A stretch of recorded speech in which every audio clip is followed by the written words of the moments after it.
Hi my creative friends. Yes, I am going to put my gloves on very soon. Just making sure I've got a nice level surface. I've had a few tilts off the canvas of late and a few bugs flying in, even though I've just had a really, one of those runs.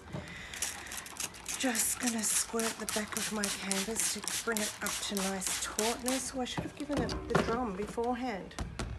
Still a bit flat. Let's squirt it again. We're going to do that lovely new kiss technique. I haven't had a shot of it yet, so I'm really busting to have a go.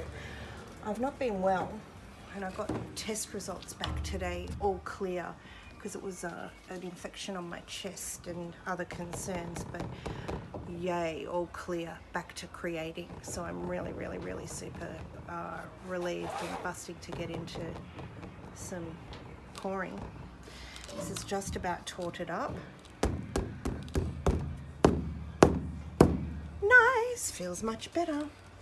So if you haven't come across the kiss technique, it's fundamentally getting 2 cups and getting the paints as we are pouring to touch and mix up the tiniest little bit while we're doing a bit of a ring pour, though it's a bit hard to do the movement of the ring like that. So bringing the 2 cups in like this with the paints touching as they go and just letting that paint spread out. Today I'm going to be having 1 cup of layered colors that are in a orange tone, and the other cup I'm going to have golds, copper and another gold, and just see how they go.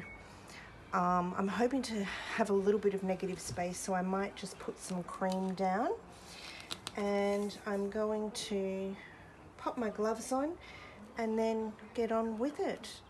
I'm going to plan to not do any talking during the process so that I can relax and really enjoy this. Okay, let's go. Well, I might talk over it later if I have any things that I want to share with you. Oh yes, of course, I've thought of something else that I wanted to talk about.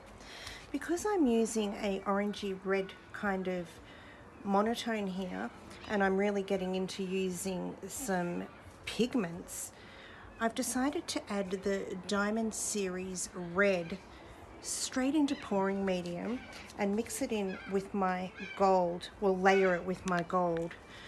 And once again, I've made a few creations with it, and you can only really see it when it's dry.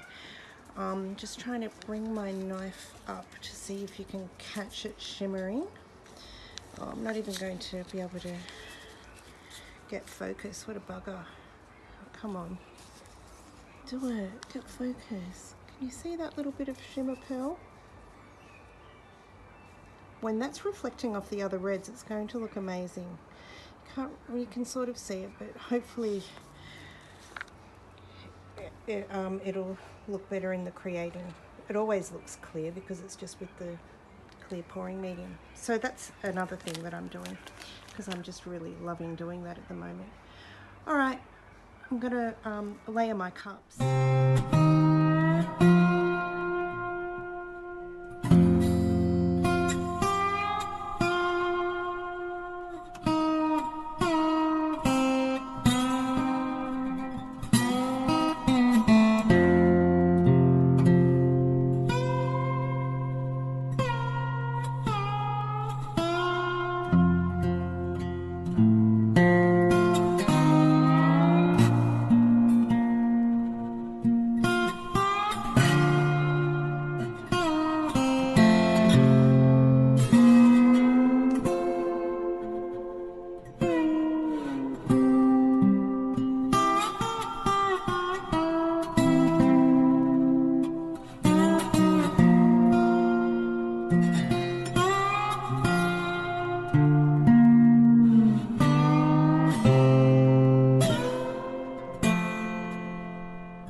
I had way too much paint.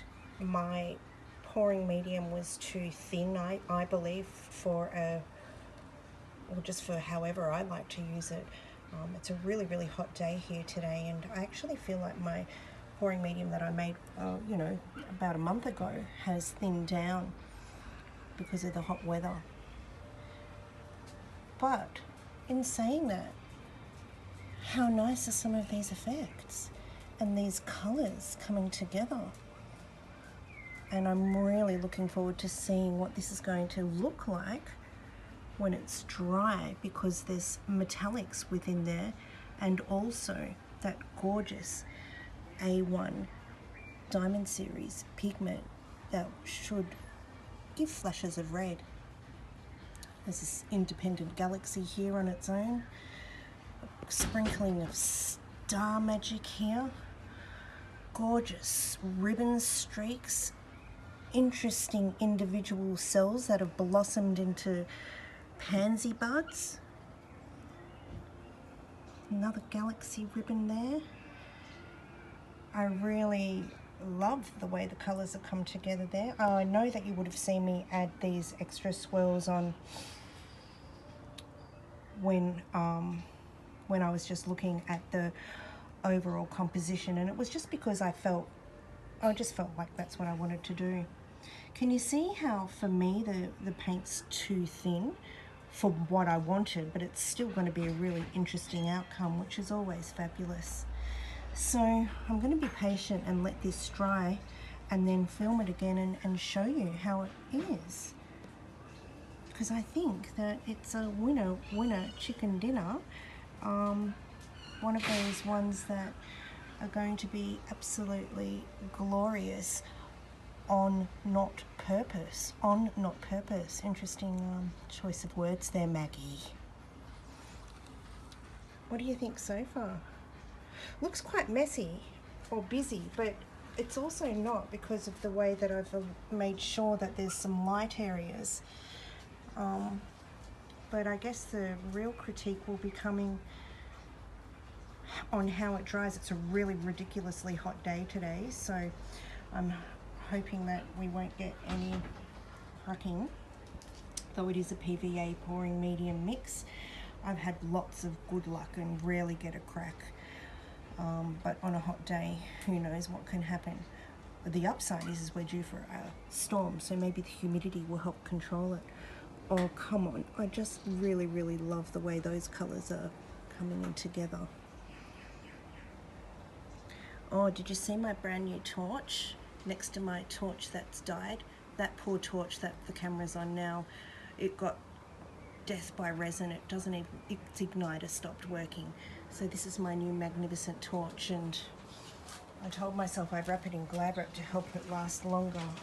So I better do that. Someone tell me off if you notice in the next video that it's not wrapped. Oh, I can't believe it's Wednesday the 12th that I actually did this pour, and only finally is it dry enough for me to move. Well, it's probably been dry enough for about a day, but we have had such ridiculously humid weather, and I really believe it's impacted the way this has dried.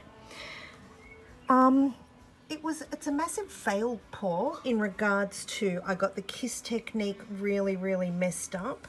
I didn't add enough pigment into the red, though I can see some of it shimmering. Oh, where are we? Here. Let's see if I can tilt this up and capture some of it on. You can't quite see it. God, I wish I had a better filming studio. No, I don't really, because I don't want to spend all my time doing it, but oh, I can actually see some of that red. Can you see that there where it's changed? Oh no, that might be the coppers. No, that's the coppers and the gold. Nonetheless, oh look, school's out. I did get some really, really nice effects, even though fundamentally I have to call it a fail because it didn't meet what it was meant to do in regards to the kiss technique and doing those awesome swirls. I do like quite a bit of the effects, and I'm going to just actually let this sit for probably about a month, and then come back and look at it, and I'll see something in it that I'll want work. Ooh, I hate it when I pick it up and see eyes and a scary mouth. But I've got a lot of projects on at the moment, so it's hard for my brain to sort of settle down. I do like it. How's your kiss technique going? Oh, I love all those coppers. Maybe I should have used more contrasting colours, and it would have, because these actually all go really well together now that it's dry. When they were pouring, they looked quite different, didn't they? The gold and the coppers all looked sort of not as vibrant as this. And this, anyway, I'll be glad to get this one up for you all to see. And by the way, it's, I think, like the, oh, that's a nice little corner there. It's something like the 17th of December. Oh, look, where is it? That's where I stuck my finger in to see if it was dry. It tricked me and looked dry. Yeah, so it's the 17th of December. Have a great Christmas. Stay safe. Keep creating. And let me know how you're going.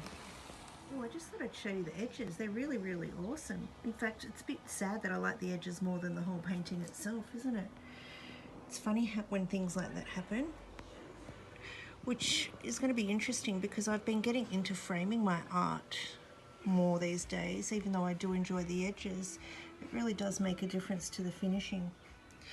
All right, that's it. Over and out for the failed kiss paw.